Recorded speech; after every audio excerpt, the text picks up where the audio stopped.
इस वीडियो में मैं आपके साथ बड़ा ही इस चैप्टर का फर्स्ट चैप्टर जो हम स्टाइकियोमेट्री का शुरू किया हुआ इसका बड़ा इंपॉर्टेंट टॉपिक एक डिस्कस करूंगा, लिमिटिंग रिएक्टेंट और एक्सेस रिएक्टेंट। हमारा ये लेक्चर एक सीक्वेंस के लिहाज से लेक्चर नंबर 7 है, जिसके अंदर हम लिमिटिंग रिएक्टेंट, एक्सेस रिएक्टेंट का डिफरेंस पढ़ेंगे, लिमिटिंग रिएक्टेंट की आइडेंटिफिकेशन को डिस्कस करेंगे, किस तरह से लिमिटिंग रिएक्टेंट का पता चलता है, और एक हम उसकी एग्जाम्पल करेंगे जिससे हम उसके न्यूमेरिकल को सॉल्व करने के काबिल हो जाएं। तो बेटे, लिमिटिंग रिएक्टेंट और एक्सेस रिएक्टेंट में सबसे पहले, क्योंकि हमारी बुक में तो लिमिटिंग रिएक्टेंट और एक्सेस रिएक्टेंट की डेफिनेशन लिखी है, लेकिन एक्सरसाइज में उसका फिर डिफरेंस पूछा जाता है। अब क्योंकि फेडरल की बुक में डिफरेंस, ये जो क्वेश्चन है ये 3 नंबर का आता है, तो एटलीस्ट आपको 3 सॉलिड डिफरेंसेस जो है वो लिखने होते हैं। ये नहीं कि आपने एक ही चीज को बार बार मुख्तलिफ तरह से लिख के 3 पॉइंट बना लें। तो आपको लिमिटिंग रिएक्टेंट और एक्सेस रिएक्टेंट का डिफरेंस सबसे पहले याद करना है। अच्छा, डिफरेंस लिखने से पहले मैं आपको थोड़ा सा बता देता हूं एक एग्जांपल के जरिए कि देखिए, किसी भी केमिकल रिएक्शन के अंदर वो वाला रिएक्टेंट जो कंप्लीटली कंज्यूम हो जाए, जो खत्म हो जाए, जिसकी वजह से रिएक्शन स्टॉप हो जाए, उसे लिमिटिंग रिएक्टेंट कहते हैं। जो रिएक्शन को लिमिट में रखे, जो कंज्यूम हो जाए, मुकम्मल तौर पे खत्म हो जाए और जिसकी वजह से रिएक्शन स्टॉप हो जाए, उसे कहते हैं लिमिटिंग रिएक्टेंट। अगर सेम टाइम पे आपके दोनों रिएक्टेंट कंज्यूम हो जाते हैं, ये सारे रिएक्टेंट कंज्यूम हो जाते हैं, तो फिर लिमिटिंग रिएक्टेंट कोई भी नहीं होगा। लिमिटिंग रिएक्टेंट तब एग्जिस्ट करेगा जब एक्सेस रिएक्टेंट होगा। तो अगर आपके पास एक रिएक्टेंट बच गया और दूसरा खत्म हो गया, तो खत्म होने वाला लिमिटिंग रिएक्टेंट है। देखिए, गाड़ी के अंदर फ्यूल होता है और गाड़ी जब चलती है तो फ्यूल और ऑक्सीजन का रिएक्शन होता है, उसके नतीजे में कंबस्शन होती है। अब जब वो रिएक्शन स्टॉप होगा, जब गाड़ी स्टॉप होगी या गाड़ी का इंजन काम नहीं करेगा, तो वो फ्यूल खत्म होगा तो नहीं करेगा। ऑक्सीजन तो कभी खत्म नहीं होती, ऑक्सीजन तो एक्सेस में होती है। सो आपका यहाँ पे फ्यूल जो है वो रिएक्टेंट जो है वो, उसे हम कहते हैं लिमिटिंग रिएक्टेंट। इसी तरह से हमारी पंजाब की बुक में एक बड़ी सिंपल सी एग्जांपल से आपको समझाया जाता है कि सपोज कीजिए कि आपके पास 58 स्लाइसेस हैं और आपके पास 30 कबाब हैं। आपने सैंडविचेस बनाने हैं, एक सैंडविच में 2 स्लाइसेस और 1 कबाब यूज होता है, तो आपके पास 58 स्लाइसेस हैं। 58 डिवाइडेड बाई 2, 29 आपके पास सैंडविचेस बनेंगे।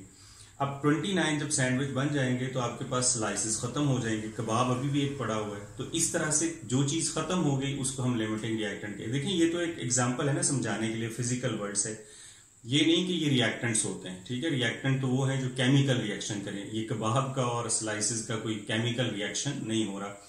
सो केमिकल रिएक्शन के नतीजे में जो रिएक्टेंट कंप्लीटली कंज्यूम हो जाए उसे हम कहते हैं लिमिटिंग रिएक्टेंट। तो पहली इसकी जो डिफरेंस है वो है the reactant that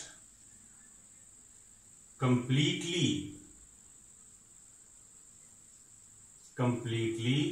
consumes in a chemical reaction, जो मुकम्मल तौर पे बेटे कंज्यूम हो जाए उसे हम कहते हैं लिमिटिंग रिएक्टेंट। एक्सेस रिएक्टेंट क्या होगा? जो रिएक्शन कंप्लीट होने के बाद बच जाए। The reactant that left unreacted, जिसकी कुछ अमाउंट अनरिएक्टेड बच जाए। ठीक है, in a chemical reaction, at the end of a chemical reaction लिख लीजिए। तो ऐसा रिएक्टेंट जब रिएक्शन खत्म हो जाए तो जिसकी अमाउंट कुछ ना कुछ बच जाए, उसे आप कहेंगे एक्सेस रिएक्टेंट। दूसरा डिफरेंस इसमें क्या है? It gives less amount of product या लीस्ट अमाउंट ऑफ प्रोडक्ट। जब लिमिटिंग रिएक्टेंट कंज्यूम हो जाएगा तो उसके बाद प्रोडक्ट बनना खत्म हो जाएगी, उसके बाद तो प्रोडक्ट नहीं बनेगी ना। एक्सेस रिएक्टेंट तो अभी भी है, ये वाला तो अभी भी है। अगर ये मजीद होता तो और प्रोडक्ट बन सकती थी, लेकिन ये नहीं है तो और प्रोडक्ट नहीं बन सकती। लिहाजा जो लिमिटिंग रिएक्टेंट है वो कम प्रोडक्ट बनाता है, क्योंकि वो खत्म हो जाता है, वो कंज्यूम हो जाता है। So it gives least amount of product. ये जो है it can produce more product. ये जो है ये ज्यादा प्रोडक्ट्स बनाता है। बना सकता है। जाहिर है ये खत्म हो जाता है इसलिए ये नहीं बना पाता, लेकिन ये मजीद प्रोडक्ट भी बना सकता है।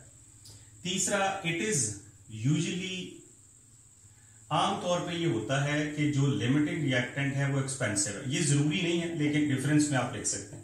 जाहिर है बेटे जो चीज एक्सपेंसिव होती है उसको हम यूज कम करते हैं, उसको रिएक्शन के अंदर यूज कम होती है, तो कम यूज होती है तो वो प्रोडक्ट भी कम बनाती है।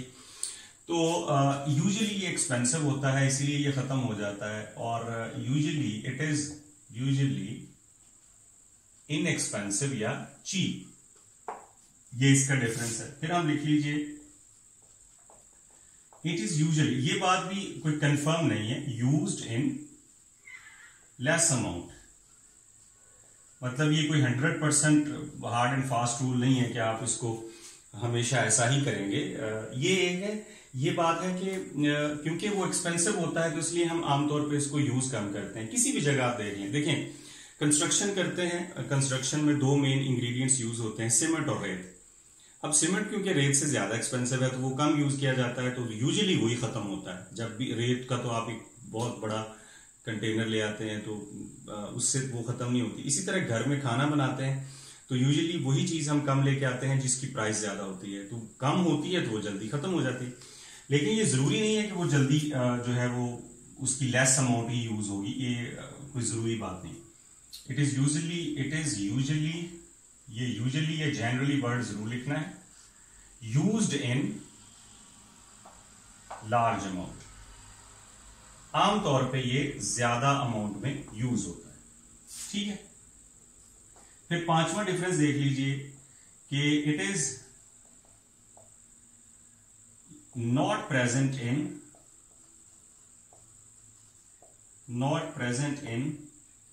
Reversible reaction. जो लिमिटिंग रिएक्टेंट होता है वो रिवर्सिबल रिएक्शन में कभी भी नहीं होता, क्योंकि रिवर्स, ये आपके एक्सरसाइज में क्वेश्चन भी पूछा हुआ, क्योंकि रिवर्सिबल रिएक्शन तो कभी कंप्लीट होता ही नहीं, उसमें तो कोई भी रिएक्टेंट 100% कंज्यूम ही नहीं होता, वो तो रिवर्स हो जाते हैं ना।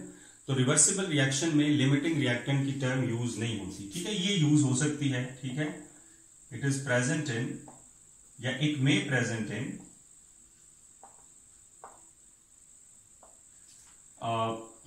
Limiting reversible reaction.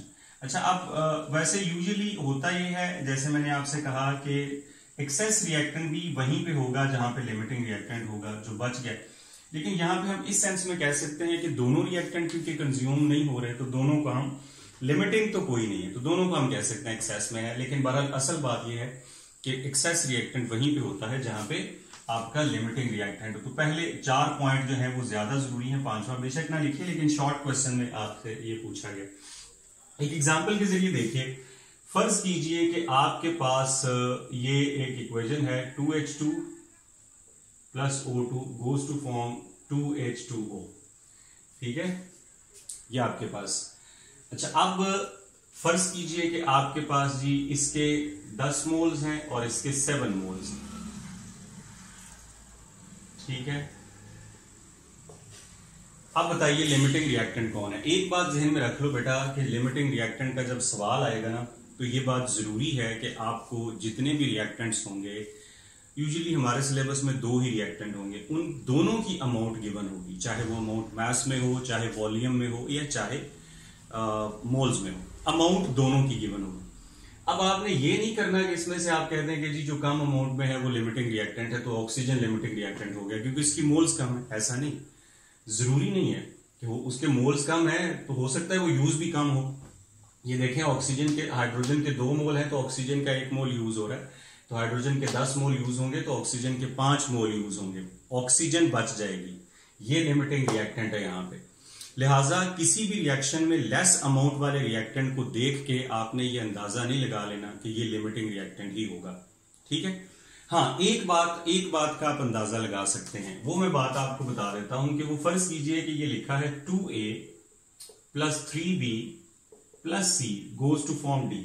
आपके पास ये ABC रिएक्टेंट्स हैं और D प्रोडक्ट बनती है और सब के सेम मोल्स। फर्ज कीजिए कि आपके पास इसके भी 2 मोल्स हैं, इसके भी 2 मोल्स हैं, इसके भी 2 मोल्स, आपके पास सबकी सेम अमाउंट गिवन है। अगर आपके पास सबकी सेम अमाउंट गिवन है तो फिर आप बता सकते हैं कि लिमिटिंग रिएक्टेंट वो है जिसका कोफिशिएंट सबसे ज्यादा है। वो लिमिटिंग रिएक्टेंट। सो बी यहां पे लिमिटिंग रिएक्टेंट। लेकिन इसके लिए शर्त ये है कि तमाम रिएक्टेंट के सेम मोल्स आपको गिवन हो।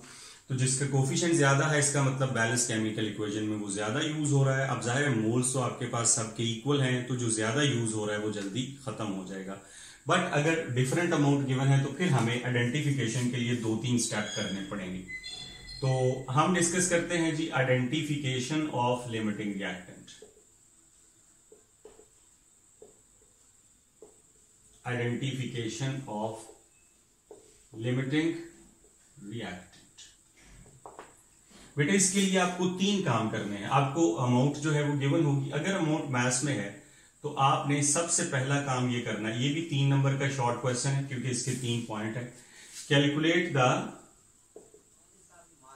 Number of moles of each reactant.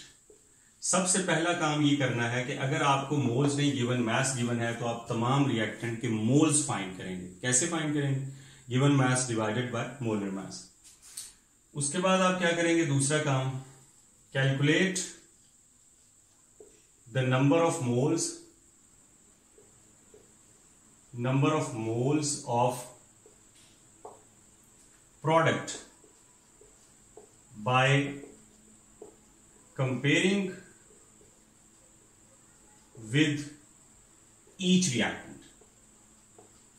ठीक है जी। दूसरा काम ये करें कि हर रिएक्टेंट से, 2 रिएक्टेंट है ना, दोनों के मोल्स गिवन है, तो दोनों के साथ प्रोडक्ट को 1 by 1 कंपेयर करें और प्रोडक्ट के मोल निकालें दोनों से कि अगर इसके 10 मोल यूज होंगे तो वाटर कितना बनेगा, इसके 7 मोल यूज होंगे तो वाटर कितना बनेगा, दोनों से मोल निकालें। अच्छा, अब आपके पास एक बात ये होती है कि अगर प्रोडक्ट्स भी एक से ज्यादा हो तो कौन सी प्रोडक्ट? बेटे जो प्रोडक्ट क्वेश्चन के अंदर मेंशन की होती है कि कौन सी, मतलब ये चीज कितनी बनेगी, प्रोडक्ट का नाम कहीं ना कहीं क्वेश्चन के अंदर मेंशन होगा। आपको सारी प्रोडक्ट के साथ 1 by 1 कंपैरिजन जरूरी नहीं है। आपने एक प्रोडक्ट सेलेक्ट करनी है जो क्वेश्चन के अंदर पूछी गई हो, उसी के साथ आपने। अच्छा, ये बात ध्यान में रखिए कि अगर आपको लिमिटिंग रिएक्टेंट का नाम या एक्सेस रिएक्टेंट का नाम क्वेश्चन में यूज ही नहीं किया, लेकिन अगर आपको सवाल में दोनों रिएक्टेंट की अमाउंट गिवन है, ये याद रख लें, तो आपका सवाल लिमिटिंग रिएक्टेंट से ही है। हो सकता है आपसे लिमिटिंग रिएक्टेंट का पूछा ना जाए, आपसे पूछा जाएगी कि ये प्रोडक्ट कितनी बनेगी, फिर भी आपको दोनों से 1 by 1 कंपैरिजन करना पड़ेगा। दोनों रिएक्टेंट के मोल्स निकालें, 1 by 1 दोनों से कंपेयर करके प्रोडक्ट को कैलकुलेट करें। फिर तीसरा पॉइंट ध्यान में रखें, द रिएक्टेंट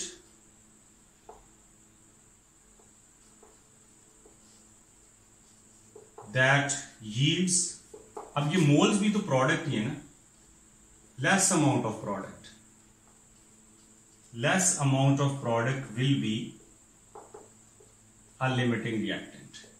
तो दोनों तमाम रिएक्टेंट से आपने कंपेयर किया, तमाम रिएक्टेंट से प्रोडक्ट निकाली, जिस रिएक्टेंट से सबसे कम प्रोडक्ट बनी है वो आपका लिमिटिंग रिएक्टेंट। 3 पॉइंट, अगर मैसेज गिवन है तो सारे रिएक्टेंट के मैसेज को मोल में कन्वर्ट करें। नंबर 2, दोनों रिएक्टेंट के मोल्स को 1 by 1 कंपेयर करके प्रोडक्ट के मोल निकालें और ये देखें कि किस रिएक्टेंट से लेस प्रोडक्ट बनी है। जिस रिएक्टेंट से लेस प्रोडक्ट बनी होगी वो लिमिटिंग रिएक्टेंट होगा। अगर आपने इसको शॉर्ट क्वेश्चन में करना हो, एमसीक्यूज में करना हो, तो ये देख लें अगर तमाम रिएक्टेंट के मोल सेम गिवन है तो बेटे जिस रिएक्टेंट का कोफिशिएंट ज्यादा है वो लिमिटिंग रिएक्टेंट होगा। अब मैं इसी एग्जांपल को इन तीनों पॉइंट्स के जरिए, इसमें तो मोल्स आपको गिवन है, मैथ्स नहीं गिवन, पहला स्टेप तो क्लियर है। इसमें मोल्स हमने कैलकुलेट करने होते हैं मोल्स। अब ये करें, मैं जल्दी से आपको बता दूं, तरीका वही है कि आपने जैसे हम पहले पढ़ते आए हैं कि कन्वर्जन फैक्टर निकालें या यूनिटरी मेथड लगाएं। पहले आप कंपेयर करें जी हाइड्रोजन के साथ प्रोडक्ट को। प्रोडक्ट आपकी क्या है? वाटर। बैलेंस केमिकल इक्वेशन में इसका कोफिशिएंट 2 है, इसका भी कोफिशिएंट 2 है, इसका मतलब इसके 2 मोल होंगे, इसके भी 2 मोल्स बनेंगे। अब इसके मोल्स आपको गिवन है 10, तो इसके 10 मोल होंगे, तो इसके कितने मोल बनेंगे? x क्रॉस मल्टीप्लाई करेंगे तो इसका आंसर भी x का 10 ही आ जाएगा। लिहाजा आपके पास जो प्रोडक्ट है वो 10 मोल बनेगी विद 10 मोल्स ऑफ हाइड्रोजन। अब आप कंपेयर कीजिए जी दूसरे रिएक्टेंट को, ऑक्सीजन। ये बड़े अच्छे तरीके से करना है, ऊपर आपने लिखना है by comparing the coefficients of balance chemical equation, ठीक है, या बाय अप्लाइंग यूनिटरी मेथड या बाय कन्वर्जन, जो भी आप मेथड अप्लाई करें, कंपेयर करेंगे। ऑक्सीजन को दूसरी रिएक्टेंट को प्रोडक्ट से कंपेयर करेंगे, उसी प्रोडक्ट से, ठीक है जी। कोफिशिएंट देखिए बैलेंस केमिकल इक्वेशन में कोफिशिएंट 1 है, जिसका कोफिशिएंट कोई नहीं होता डेफिनेटली उसका कोफिशिएंट 1 होता है। सो अगर इसका कोफिशिएंट 1 है तो इसका कोफिशिएंट क्या है जी 2 है। अब इसके आपको 7 मोल्स गिवन है, इसके कितने मोल बनेंगे क्रॉस मल्टीप्लाई कर लीजिए तो x के मोल्स आ जाए, x आ जाएगा 14। इसका मतलब आपकी प्रोडक्ट बन रही है 14 मोल्स। अगर ऑक्सीजन जो आपको गिवन है 7 मोल्स कंप्लीटली कंज्यूम हो तो ये 14 मोल बनेगा। हाइड्रोजन अगर कंप्लीटली कंज्यूम हो तो ये 10 मोल बनेगा। अब जाहिर है बननी तो प्रोडक्ट एक है ना, जो लेस अमाउंट होती है वही एक्चुअल प्रोडक्ट होती है, क्योंकि उसके बाद एक रिएक्टेंट खत्म हो जाता है और रिएक्शन स्टॉप हो जाता है। तो लिहाजा जिससे लेस अमाउंट बनी है वो आपका लिमिटिंग रिएक्टेंट है। तो इस केस में आपका लिमिटिंग रिएक्टेंट है हाइड्रोजन। क्यों हाइड्रोजन है? क्योंकि इससे लेस प्रोडक्ट बनी। समझ आ गई आपको?